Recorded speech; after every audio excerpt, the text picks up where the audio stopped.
아멘, 할렐루야. 우리 사남신도에 쓰셨습니다. 수고하셨어요. 감사합니다. 여러분 시편을 읽다가 보면 시편이 짧아요, 길어요? 길어요. 몇 편까지 있습니까? 시상하나 150편까지나 됩니다. 근데 이 시편 150편을 이렇게 자세히 보면 모두 5권으로 시편이 그렇게 구성이 되어 있습니다. 처음에 말씀을 드린 것으로 기억을 하는데, 그래서 이제 1편에서 41편까지가 1권, 그 다음에 42편에서 72편 오늘 본론까지가 2권, 그 다음에 73편에서 89편까지가 3권, 그 다음에 90편에서 106편까지가 4권, 그 다음에 107편에서 150편까지가 5권째 책. 그냥 듣고 잊어버릴 수도 괜찮은데 웬만하면 기억하시면 좋겠어요. 그러니까 1편에서 41편까지가 1권, 42편에서 72편까지가 2권, 73편에서 89편까지가 3권, 90편에서 106편까지가 4권, 107편에서 150편까지가 마지막 5권. 이것은 왜 그렇게 구성을 했느냐면, 여러분 성경이 보시면 모세 오경이라고 나와요. 창세기, 출애굽기, 레위기, 민수기, 그 다음에 마지막 5번째가 신명기입니다. 이 첫 번째, 그러니까 시편의 5권으로 구성되어 있다는 이야기는 그 내용 자체가 창세기, 출애굽기, 레위기, 민수기 저기하고 내용이 같아요. 이렇게. 그래서 5권으로 그렇게 구성이 되어져 있고요. 하나의 특징적인 것은 이 각 권이 끝날 때마다 특이한 모습으로 이제 끝나게 돼요. 예를 들면 1편에서 이제 41편까지 보시면 마지막 41편에 보시면 마지막이 뭘로 끝나느냐면 아멘, 아멘으로 끝납니다. 근데 오늘 72편도 마지막이 아멘, 아멘입니다. 그런 것을 좀 유심해서 보면 그것을 느낄 수가 있는데, 89편도 마지막 3권째 권의 마지막 것인데 마지막 시도 아멘, 아멘으로 끝나요. 그 다음에 4권째로 들어가서 106편에 보면 106편 마지막은 할렐루야로 끝나고요, 150편 마지막은 할렐루야로 끝납니다. 자 보세요. 이 각 권이 끝나면서 어떻게 끝나느냐면 아멘, 아멘 아니면 할렐루야로 끝납니다. 한번 해보실까요? 아멘, 아멘.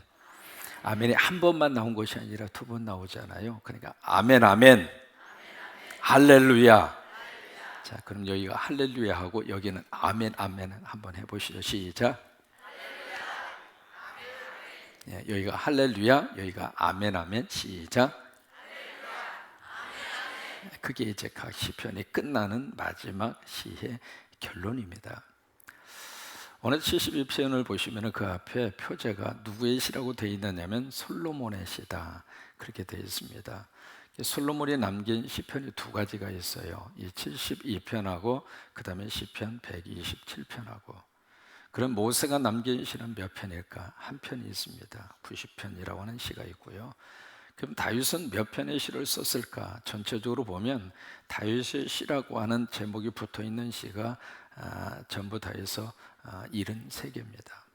그 다음에 아삽이라고 하는 쓴 사람의 시가 있고, 또 이제 표제가 누가 썼는지 불분명한 그런 시가 나와져 있고 그래요. 아무튼 오늘 솔로몬이 쓴 시라고 하는 제목으로 붙어져 있는데, 여기 왕이라고 하는 단어가 쭉 이렇게 기록이 되어져 있거든요. 그렇다면 이 왕이 구체적으로 누구일까? 한번 들여다보면서 한번 말씀을 풀어갔으면 좋겠어요. 4절을 보실까요? 그가 가난한 백성의 억울함을 풀어주며 궁핍한 자의 자손을 구원하며 아파하는 자를 꺾으리로다. 여기 그는 왕이거든요.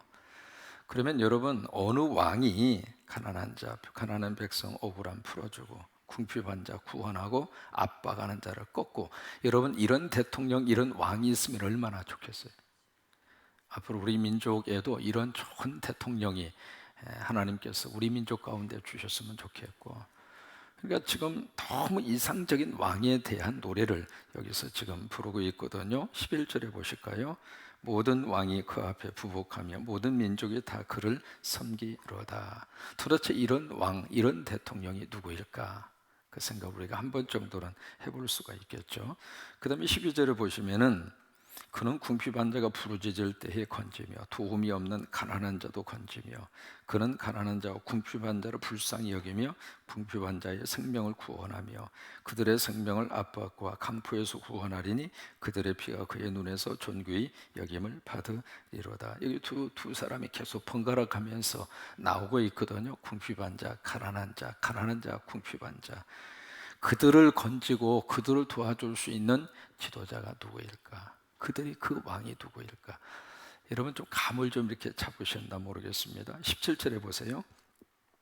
그의 이름이 영구함이요 그의 이름이 해와 같이 장구하리로다. 사람들이 그로 말미암아 복을 받으리니 모든 민족이 다 그를 복되다 하리로다. 자, 한번 뭔가 감을 좀 잡으셨나 모르겠습니다. 여기 시편 72편에서 말씀을 하고 있는 그 대상자가 누구일까?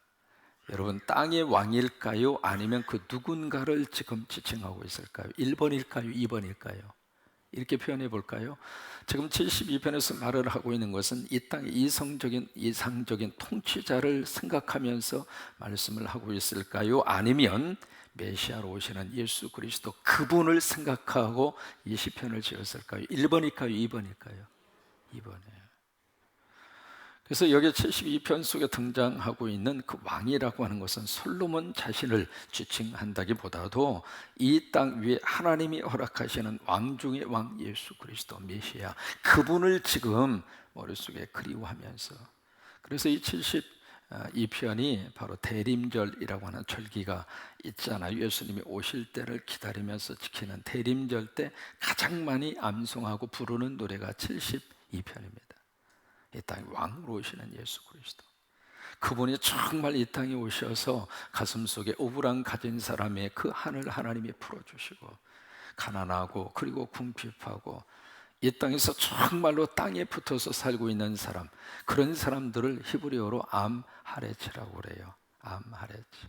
암이라고 하는 것은 백성이라고 하는 뜻이고 하레츠라고 하는 것은 땅이라고 하는 뜻이에요. 땅의 백성이다 그 말이에요. 그러니까 가난하고 힘든 그 백성들은 땅을 떠나서 살 수 없는 말 그대로 저 밑바닥에 철저하게 갑질에 의해서 억울하고 그리고 짓눌리고 상처받고 어디 가서 말도 못하고 그냥 그대로 고스란히 힘이 없고 권력이 없으니까 그대로 당할 수밖에 없는 그래서 땅의 백성이다라고 하는 그런 의미를 가지고 있는데 그 백성들을 위해서 정말로 그들의 눈물을 씻어주고 그들의 아픔을 달래주고 그들에게 정말 구체적으로 먹을 것을 주는 바로 그분 메시아 예수 그리스도 그분을 지금 머릿속에 하나님이 주시는 계시적인 은혜로 그것을 생각하면서 만들어낸 시가 72편의 말씀이에요. 여기 특별히 12절로 14절에 보시면은 하나님의 관심이 누구인가라고 하는 것을 철저하게 보여주는 두 대상이 나와져 있습니다. 궁핍한 자와 가난한 자. 12절에서 14절까지 그래요. 하나님의 깊은 관심은 궁핍한 자, 가난한 자. 이 궁핍이라고 하는 것은 뭔가 늘 필요성을 느끼는 사람. 가난한 사람은 구체적으로 경제적으로 지금 먹을 것이 없어서 굶주린 배를 움켜줄 수밖에 없는 그런 층에 있는 사람 그 사람들이 하나님이 깊은 관심을 가지고 있다 이 말이에요. 그럼 여기서 한 가지 우리가 생각을 해봐야 할 문제가 있습니다. 하나님의 관심을 두고 있는 그 계층에 교회도 관심을 가져야 정상이라고 하는 거예요. 하나님은 여기에 깊은 관심을 가지고 있는데 교회가 그 계층을 도유시하거나 그 계층을 무시하거나 그 계층을 생각하지 않는다면 하나님의 마음과 교회 마음이 괴리 현상이 나타난다 이 말이에요. 그렇게 되면 교회는 자꾸 세상으로 가는 거예요. 세상의 논리와 세상의 가치와 세상의 흐름이 교회 속에 그대로 들어와서 교회도 권력이 있는 사람, 교회도 돈 있는 사람, 교회도 힘있게나 있는 사람이 교회의 주체적인 관심 대상이고 그렇지 않는 사람들은 자꾸 소유에 당할 수밖에 없는 그런 방향으로 간다면 하나님이 과연 그 교회를 들어 쓰실까? 아니라고 하는 거예요. 저와 여러분이 정말 하나님 앞에서 그런 마음을 가지고 교회를 섬기고 신앙생활을 하셨으면 좋겠어요. 한번 따라서 해보실까요? 하나님이 있는 곳에 나도 있고 하나님이 계시기 싫은 곳에 나도 있기 싫어하자. 그게 성서적인 마인드입니다. 하나님이 있기 싫어하는 장소가 있어요. 하나님이 도저히 거기에 함께 하기 싫은 곳이 있어요. 거기는 나도 뛰쳐 나오자 이 말이에요. 하나님이 싫어하는 곳에 나도 있으면서 거기서 주님 나 도와주세요. 뭘 도와줘? 안 도와주는 것이 진짜 도와주는 거예요. 여러분 그렇잖아요. 거기서 있으면 망할 수밖에 없는데, 거기 있으면 죽을 수밖에 없는데, 거기 있으면 지옥 갈 수밖에 없는데 뭘 도와줘요? 그러니까 안 도와주는 게 차라리 그를 도와주는 거예요. 그러니까 하나님이 정말 계시는 곳에 교회도 거기에 있고, 교회도 거기에 관심이 있고, 우리도 거기에 관심을 가지고 있고, 그것이 하나님께서 정말 우리를 통해서 하나님이 하시고 싶은 사역이라고 하는 거예요. 그래서 특별히 가난한 자, 궁핍한 자, 여러 가지 많은 기도 제목을 놓고 앞으로 이 재단 어떻게 섬기고 목회할까 생각하면서 몇 가지 하나님께서 내가 이 교회 섬기고 목회하는 동안에 꼭 하고 싶은, 꼭 해야 할 몇 가지 주신 것들이 있어요. 그 중 하나가 바로 뭐냐면 가난한 자, 궁핍한 자를 어떻게 우리 교회가 그분들을 정기적으로 도와주고 어떻게 하면 그분들에게 구체적인 도움의 손길을 줄 수가 있을까. 적어도 우리 성광교회 정도면 먹고 살 만한 교회 아닙니까? 교회적으로 봤을 때 인정하십니까? 우리 교회가 더 이상 무슨 건물을 지을 필요가 있습니까? 뭘 더 이상 지으면 안 돼요. 만약에 우리 성도들이 열심히 하나님의 은혜를 받고 헌신을 해서 바쳐지는 헌금이 앞으로 하나님께서 이 재단을 통해서 부어주신다면 그 헌금을 과연 어떻게 써야 할까? 그건 담임 목사의 큰 고민입니다. 그리고 성도들의 피땀 흘린 그 헌금, 여러분 보통 헌금입니까? 그 헌금 내기 위해서 11조 내시기 위해서 감사 헌금, 성금, 이게요 여러분들의 생명이라고요. 생명으로 바쳐진 그 헌금을 정말 하나님의 복을 위해서 하나님이 기뻐하는 곳에 이곳이 쓰여지도록 방향을 제시하고, 방향이 제시가 되면 당연은 그대로 움직이고, 성도들은 그 일이 잘 이루어지도록 함께 협조하고 기도하고. 왜요? 그렇게 해야 하나님이 우리가 물질 쓰는 것을 보고 더 부어주시는 거예요. 하나님께 보시면서 그래, 내가 하고 싶은 일을 너희가 하는구나, 정말 내 가려운 보물을 너희가 긁어주는구나. 여러분 그런 교회와 그런 성도들을 보시면서 하나님이 가만히 계시겠어요? 하나님이 더 크게 쓰시죠. 하나님이 더 많이 맡기시죠. 그렇잖아요. 그게 하나님의 영적인 원리거든요. 그래서 정말 어떻게 하면 오늘 72편에 기록되어져 있는 대로 교회와 우리가 가난한 자, 궁핍한 자, 그들을 어떻게 구제하고 어떻게 도와줄 수 있을까? 그래서 이제 그런 생각도 해보게 돼요. 뭐냐면 이게 구제와 가난한 자, 궁핍한 자 도와주는 것도 지혜가 필요합니다. 사람은 자존심 상하면 굶어서 배고픈 것보다도 더 힘든 거예요. 도와주면서도 참 지혜롭게 도와줘야 할 필요가 있고, 마치 힘이 있는 자가 없는 사람 갖다가 퍼주는 것처럼 어깨에 힘주고 큰 소리치고, 우리가 선교 현장에 가서 가장 조심해야 될 것이 바로 그거예요. 다만 우리는 하나님이 주신 것 갖다 전달하는 것뿐이에요. 우리가 그 속에 끼어 들어갈 만한 게 아무것도 없거든요. 그런데 마치 나는 갑인 것처럼, 당신들은 없는 사람들이니까 을인 것처럼, 선교 현장에서 가장 많이 하나님이 보실 때 꼴불견 중에 하나가 그거예요. 하나님이 가져가시면 한순간 다 없어지잖아. 그래서 있는 대로 그냥 어깨에다 힘주고 말이죠. 제가 가슴 아프게 들은 한 그 선교 이렇게 저기 받는 분의 목사는 나 지금도 잊지를 못합니다. 서울에 이제 웬만한 그 교회에서 시골의 농촌 교회 목사님들에게 한 달에 얼마씩 지원을 해드렸어요. 어떻게 해드렸냐면 그냥 한 달에 한 번씩 그 교회로 오시라고 그래서 부자들이 얼마나 좋아. 예를 들면 한 10만 원 정도 이렇게 지원을 해준다고 생각을 해보세요. 근데 서울에 와서 받아가라. 그러면 10만 원 받아가지고 교통비에 내야지. 밥은 안 먹어요? 밥 먹지. 그러면 얼마나 남아? 그래서 한 달에 한 번씩 이렇게 그 시골에 있는 목사님들을 오시라고 그래서 누가 주느냐면 선교 담당 책임자가, 그 교회 목사가 주는 것도 아니고 선교 담당 책임자가 어깨에 힘을 팍 주고 말이죠. 일렬로 쫙 세워놓고 봉투 하나씩 줘요. 이게 뭐 하자는 거예요?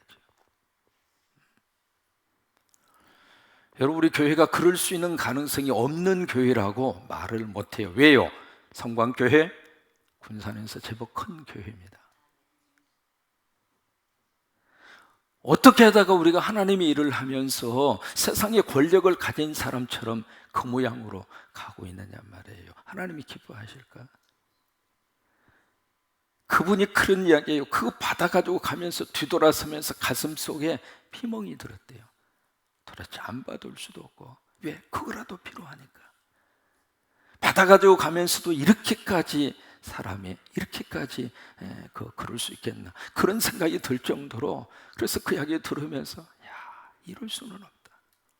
그게 자기 돈입니까? 성도들이 헌금해가지고 하나님 앞에 바쳐준 돈인데 그러면 안 돼요. 우리가 주님의 일을 할 때 더 겸손하게, 크게 아멘 하셨으면 좋겠어요. 주님의 일을 할 때 더 겸손하게, 목사부터 하나님 앞에 납작 엎드려서. 무슨 놈의 목사가 권력의 한 중심부에 서 있는 사람입니까? 언제 하나님께서 목사를, 하나님을 빼고로 삼고 힘 있는 자리에 언제 하나님이 올려주셨습니까? 저는 이미 목회 20년 하면서 철저하게 낮아진 자만이 살 수 있다고 하는 것을 몸으로 체험한 목사입니다. 그러면 안 돼요. 목사부터 시작을 해서 내 돈이 아닙니다. 언제 내 돈입니까? 성도들 돈이고 하나님의 돈이죠. 그러면 그 돈을 쓸 때 정말 하나님이 기뻐하는 방향으로 이 돈이 흘러가도록 저도 고민하고 여러분도 같이 고민하고. 그래서 이 가난하고 궁핍한 자를 어떻게 그분들에게 좀 자존심 상하지 않고 기분 상하지 않게 도움을 줄 수 있는 길이 없을까 생각하고 또 연구하고 또 기도하고 있습니다. 그런 생각도 해보게 돼요. 이렇게 상품권 같이 생긴, 현찰로 주면 다른 데다가 쓸 수 있는 가능성이 많으니까 정말로 필요한 물건만 구입을 할 수 있도록 쿠폰식으로 만들든지. 그래서 성도들 교회 안에서도 필요한 분들에게 어느 정도, 그리고 세상의 시나 아니면 동이나 그쪽에 이 군산 시민 가운데서도 필요한 사람들에게 어느 정도 뭐 동사무소를 통해서라든지 배부를 하고.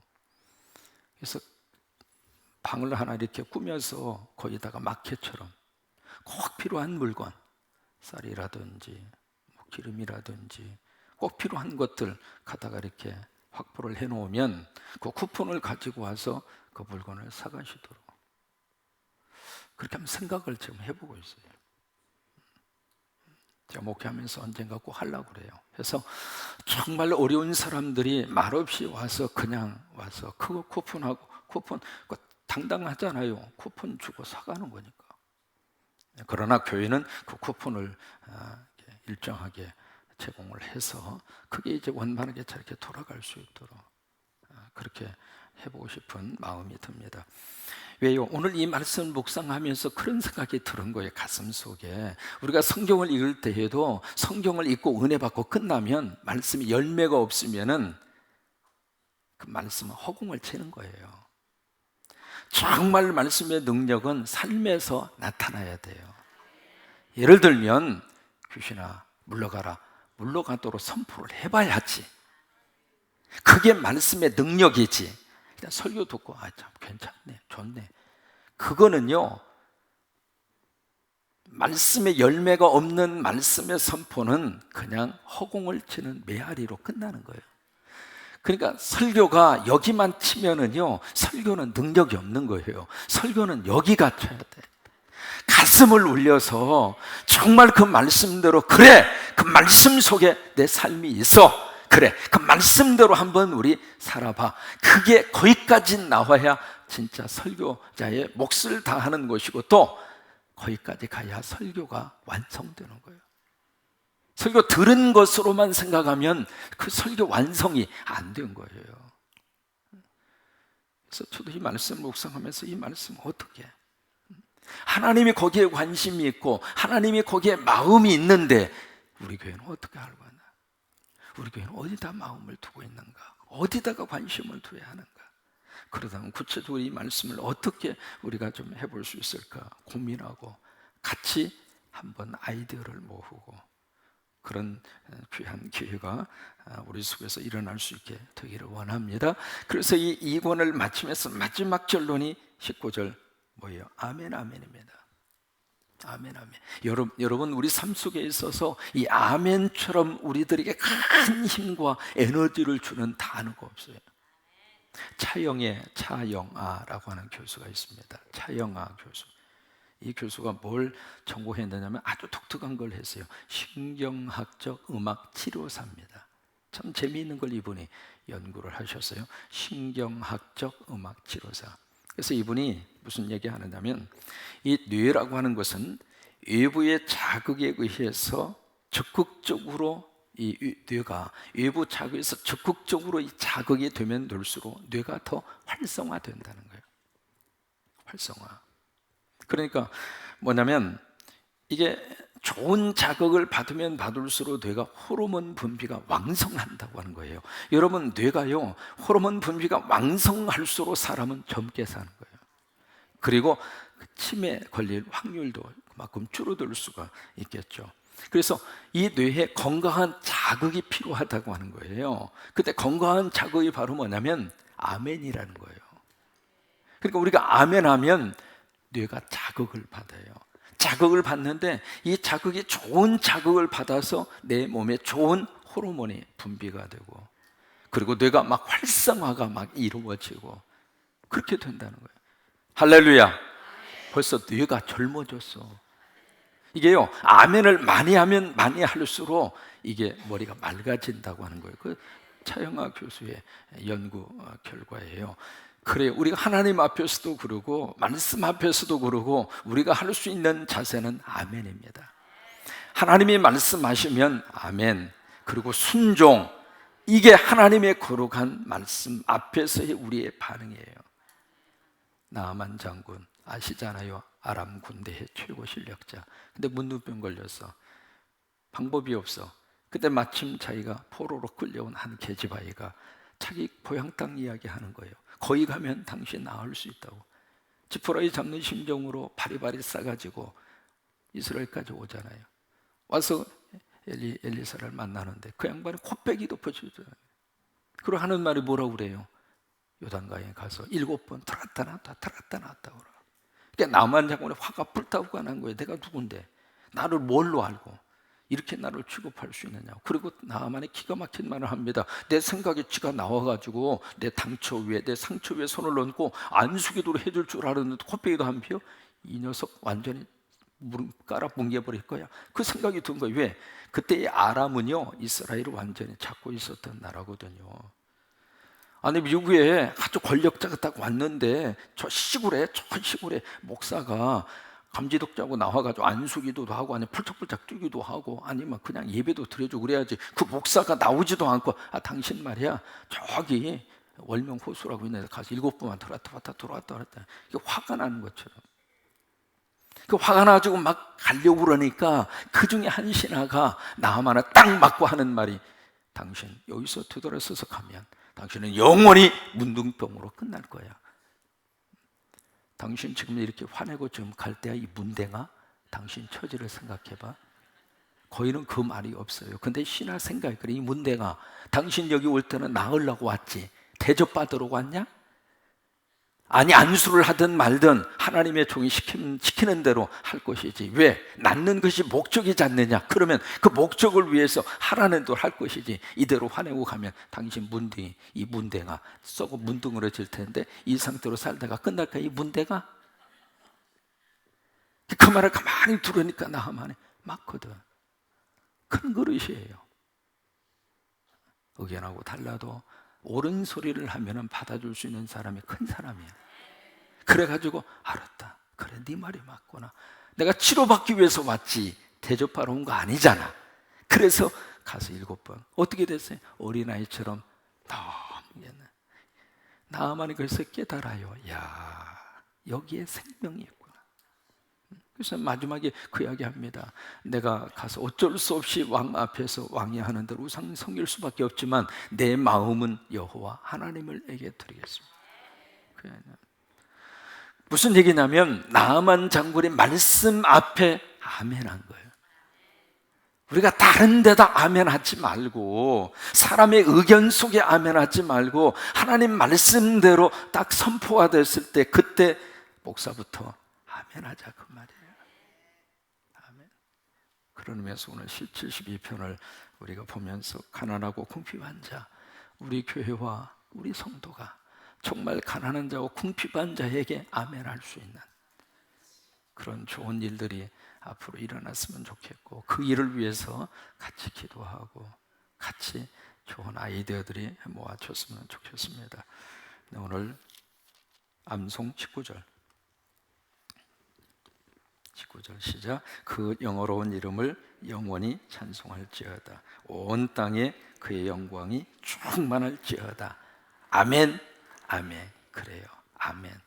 여러분 아멘 많이 하셨으면 좋겠어요. 힘들 때에도 그냥 아멘 하시고, 복잡할 때에도 그냥 아멘 하시고. 왜? 그래서 뇌가 이상해지면 사람 행동이 이상해지는 거잖아요. 그래서 아멘 하면 뇌세포도 살고 영적으로도 살고. 그래서 그냥 저도 그냥 아버지 앞에 그냥 아멘. 그냥 우리가 세상 앞에서는 절대로 구기지 말고, 그러나 하나님 앞에서는 절대로 아멘하고 아멘하고 아멘하고.